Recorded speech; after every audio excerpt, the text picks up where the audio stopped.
Sa atong pag-alagad sa Ginoo, wala kini gabase kung unsa kita ka bright, kundili kadtong matinud-anon nga nagpagamit sa iyang kaugalingon ngadto sa Dios.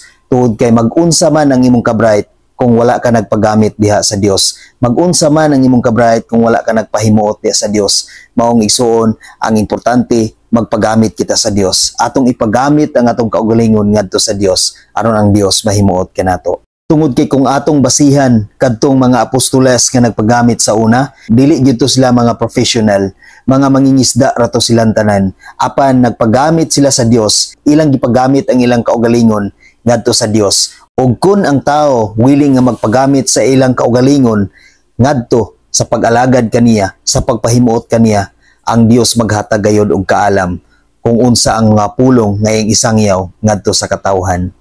Maong igsuon, magpagamit kita kanunay sa Dios aron ang Dios mahimuot kanunay kanato. Amen?